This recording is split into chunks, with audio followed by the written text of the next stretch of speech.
جب کبھی اقتدار سے نکلیں گے یا نکالے جائیں گے تو سینہ تان کر پھر انقلابی بن جائیں گے، حبیب جالب کے شعر سنا کے مجمع گرمائیں گے، ووٹ کو عزت دو کے نام پہ عوام کو پھر ٹرک کی بتی کے پیچھے لگا دیں گے۔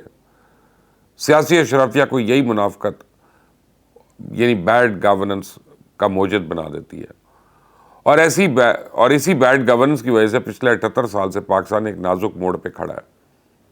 کیا حکومت اور کیا اپوزیشن، سب کا نظریہ ایک ہی ہے، لوٹو اور پھوٹو۔ ابھی 2 دن پہلے army chief general Asim Munir نے پارلیمنٹ میں کھڑے ہو کے ان سیاستدانوں کو آئینہ دکھایا کہ ہماری فوجی جوان سرحدوں پہ خون بہا کر ان کی بیڈ گورننس کا خراج ادا کرتے ہیں۔ یہ بیڈ گورننس ہماری معیشت کو، ہمارے امن کو، ہماری خوشحالی کو مسلسل چاٹ رہی ہے۔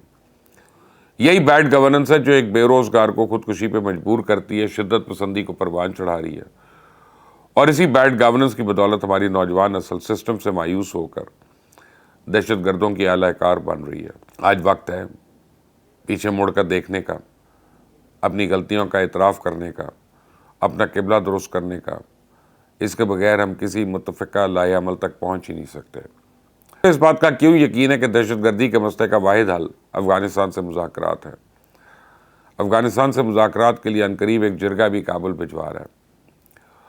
اس کے صوبے میں امن و امان کی حالت یہ ہے کہ نیا سال چڑھے ابھی 3 مہینے بھی پورے نہیں ہوئے، اور اس عرصے میں خیبر پختونخوا میں اب تک تقریباً 70 حملوں میں 26 پولیس اہلکار شہید ہو چکے ہیں۔ اپنے اس آڈیو پیغام میں نور ولی مسعود کھلے عام ہماری فوج کو دھمکا رہے ہیں، ہم پر حملوں کا اعلان کر رہا ہے، اور ہمارے وزیر اعلیٰ ٹی وی چینل پر بیٹھ کر ہمیں اس درندے کے ساتھ مذاکرات کا بھاشن دے رہے ہیں۔